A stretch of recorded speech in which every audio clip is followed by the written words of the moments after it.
Free birthing. This is having a baby at home or somewhere where there are no medical professionals around. What do I, as a board-certified OBGYN, think of this practice?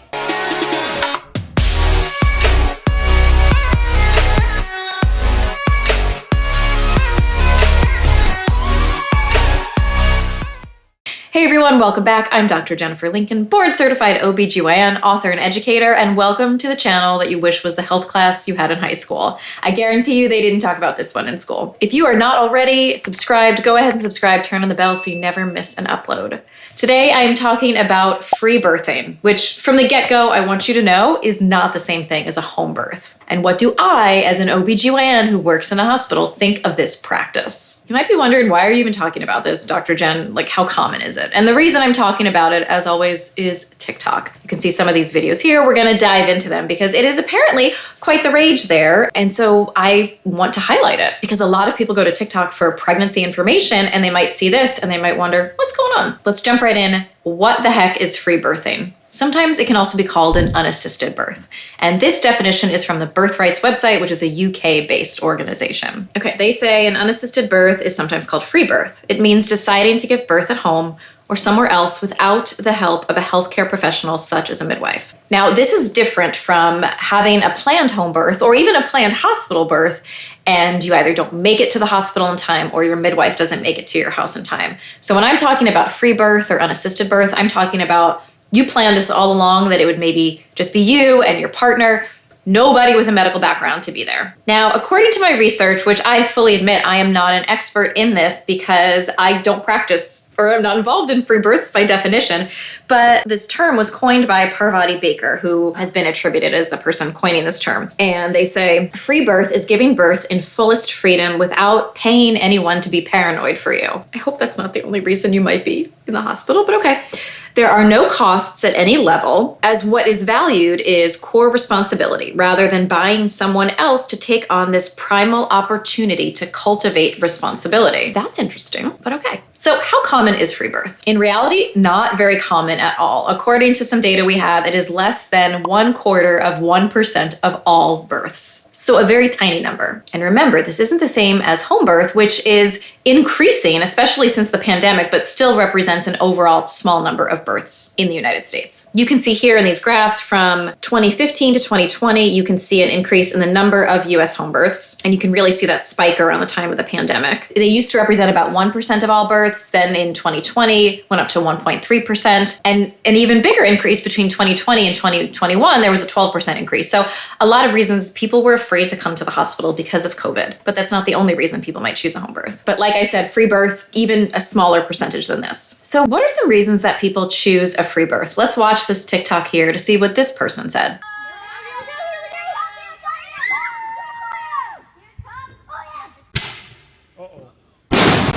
Okay, so you could see on that one side, she was saying that she didn't want intervention. She didn't want to be restricted, such as in what she could eat, moving around in labor. She wanted the comfort of her own home. She felt it was less risky and that it would end up with less interventions. I totally understand all of that. Now, the thing where she was like, I get an invisible trophy, I think that's really important. We need to call that out because I worry that there is this idea that the most perfect birth, it used to just be that you went without an epidural and you had a natural birth. All birth is natural, but an unmedicated birth, and somehow you were superior to somebody who had an epidural or who had a C-section. That's really not kind. And then is this like the next leveling up of like the birth Olympics, which is not a real thing, and it shouldn't be. Because I'm going to be really honest here. To be able to choose a free birth in this way is very privileged. Because let's just think about what happens in a lot of the world where people die in childbirth all the time, where there's not really access to medical care, life-saving treatments, even basic things like clean water, like a roof over your head, like what's happening in Gaza right now. We know that since the start of the war, there are estimated to be about 50,000 pregnant people in Gaza, with over 180 of them giving birth every day, with hospitals being destroyed. And so this is the reality here in Gaza. There's no pain medication, anesthesia, or hygiene material when women give birth. Those are numbers I just cited. 40% of those pregnancies are high risk. They're born on the open ground outside, unsanitary areas. Umbilical cords are being cut with paper scissors and plastic clothes pegs, and hot water is being put in containers to keep the infants warm. C-sections are being performed without any anesthesia. So I do just want to highlight that when we talk about free birth in this country and we see these invisible trophies and what we're talking about, I hope that you step back and understand that it's not that way everywhere. And just keep that in mind and just be thankful for your privilege, I guess. Okay, but other reasons that people may choose a free birth that was not mentioned in that video. There may be no access to care, such as you're miles and hours away from a nearby hospital or medical care. You may personally believe that birth is natural and you shouldn't medicalize it. You may have had prior birth trauma or bad experiences in the healthcare industry in regard to anything, and you may not want to walk into a hospital or partner with a healthcare professional because of that, which I understand. You may be concerned about cost because healthcare in this system is broken. It may be a religious belief. It may also be a form of resistance, and I'm specifically referencing here Indigenous people who had traditional birth practices who now live on colonized land and don't feel that they can be respected and seen and heard in a traditional Western hospital system. Again, I get that. Free birthing also often doesn't just mean that you birth at home unsupervised, but that you may also have no prenatal care. So let's have a look at this TikTok that's pretty viral.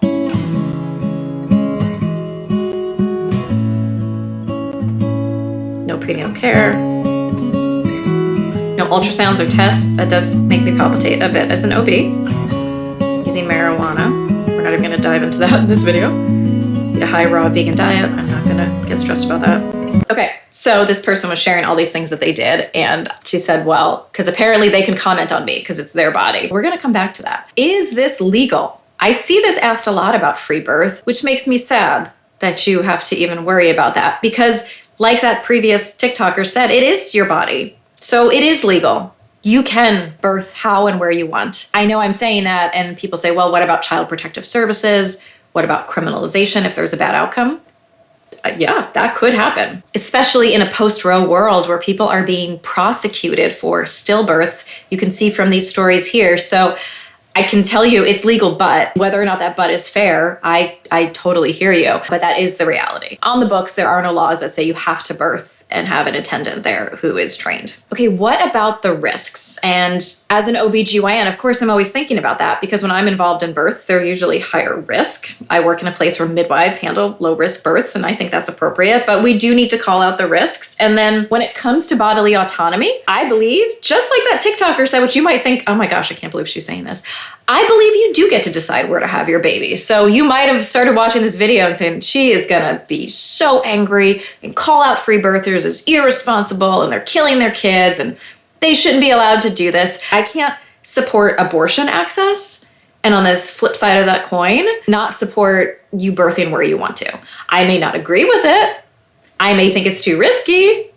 I may have seen some really bad outcomes, but autonomy is autonomy. Now, if you make an informed choice, you've made an informed choice. And so here are just some numbers to help with that choice. So when we talk about neonatal mortality, so babies dying in labor, birth shortly after, that rate is 3.27 per 10,000 births in the hospital. That rate increases for planned home births. So that was your plan, 13.66 per 100,000.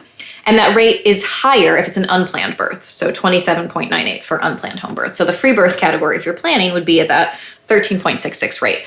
So it's a huge increase, right? But it's actually overall a tiny increase. So it's about you making that decision. So the glamorizing it on social media, let's watch this other video here to show how it is being portrayed on social media. I agree, that looks lovely. It's what we've always done. Okay, so she is saying that this is what we've always done.